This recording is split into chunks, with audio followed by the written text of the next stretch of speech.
हमारी मिल्की वे गैलेक्सी में तकरीबन 100 से 400 अरब सितारे हैं। ये तमाम ही सितारे मिल्की वे गैलेक्सी के सेंटर के गिर्द घूम रहे हैं। मिल्की वे गैलेक्सी के सेंटर पर बहुत बड़ा ब्लैक होल है जिसे सैजिटेरियस ए स्टार कहा जाता है। सैजिटेरियस ए का मास 40 लाख सूरज के बराबर है, यानी ये सूरज के मादे का 40 लाख गुना है। इसकी ग्रेविटी ने हमारी गैलेक्सी के तमाम सितारों को पकड़ रखा है। इसके अलावा हर गैलेक्सी की तरह हमारी गैलेक्सी में बहुत सारा डार्क मैटर मौजूद है, जिसकी वजह से इस गैलेक्सी में मौजूद तमाम सितारे इससे जुड़े हुए हैं। एक अंदाजे के मुताबिक मिल्की वे का 83% मास डार्क मैटर है और सिर्फ बाकी का 17% मादा ही नॉर्मल मैटर है। मगर हमारी मिल्की वे गैलेक्सी हमेशा से ऐसी नहीं थी। ये माजी में मौजूद छोटी गैलेक्सीज के मिलने से बनी है। आज भी एक ड्वार्फ गैलेक्सी लार्ज मैजेलेनिक क्लाउड इसके गिर्द घूम रही है, जो कि अगले 2 अरब साल में हमारी मिल्की वे गैलेक्सी का हिस्सा बन जाएगी। लार्ज मैजेलेनिक क्लाउड में तकरीबन 30 अरब सितारे मौजूद हैं और ये इस वक्त हमारी ज़मीन से तकरीबन 1,85,000 लाइट ईयर के फासले पर मौजूद है। वक्त गुजरने के साथ साथ ये हमारी मिल्की वे गैलेक्सी के करीब आती जा रही है और आखिरकार अगले 2 अरब साल में हमारी गैलेक्सी का हिस्सा बन जाएगी। सूरज की उम्र तकरीबन 4.7 बिलियन ईयर्स है और हम नहीं जानते कि इस अरसे में कितनी ही छोटी छोटी गैलेक्सीज हमारी कहकशां का हिस्सा बन चुकी हैं। ऐसा भी मुमकिन है कि हमारा सूरज जब बना हो तो मिल्की वे गैलेक्सी यकसर मुख्तलिफ थी, बल्कि ये भी मुमकिन है कि हमारा सूरज किसी दूसरी गैलेक्सी में बनने के बाद हमारी गैलेक्सी में शामिल हुआ हो। मगर दूसरी जानिब जब गैलेक्सीज आपस में मिलना शुरू होती हैं तो इस वक्त इनकी गैस भी आपस में टकराने लगती है, जिसकी वजह से कंप्रेस गैस के कई जोन बनते हैं। ऐसा ही एक जोन आप जेम्स वेब से ली गई तस्वीर स्टेफन्स क्विंटेट में देख सकते हैं। जब 2 गैलेक्सीज की गैस आपस में टकराती है तो वहीं गैस के कंप्रेस होने से नए सितारे और स्टेलर सिस्टम बनने लगते हैं, यानी 2 गैलेक्सीज के मिलने से नए सितारे और सियारे बनने लगते हैं।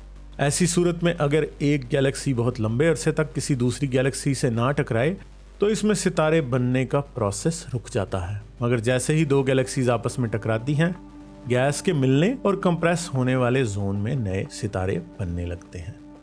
इस तरह का टकराव गैलेक्सीज की जिंदगी में बहुत ही ज़रूरी होता है। इसकी वजह से नए सितारे बनते हैं और नए सितारे बनने की वजह से हमें एक गैलेक्सी जिंदा और जवान दिखाई देती है।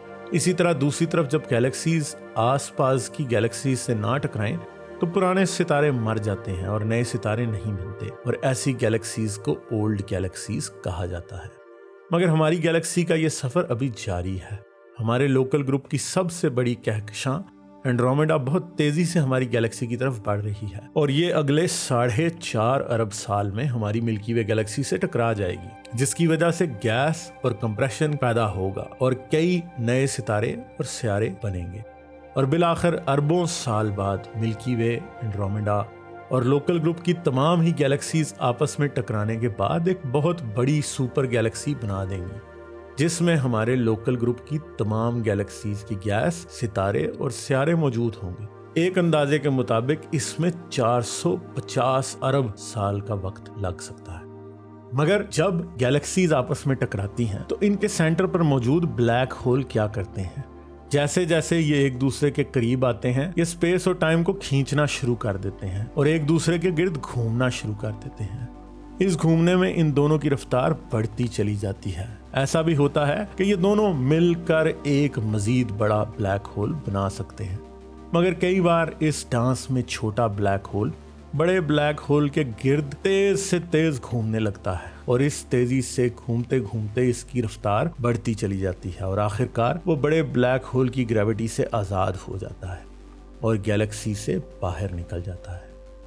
इसके गैलेक्सी से बाहर निकलने की स्पीड लाइट की स्पीड का एक सिग्निफिकेंट फ्रैक्शन होती है। मिसाल के तौर पर ये 1/3 of the speed of light पर गैलेक्सी से इजेक्ट हो सकता है।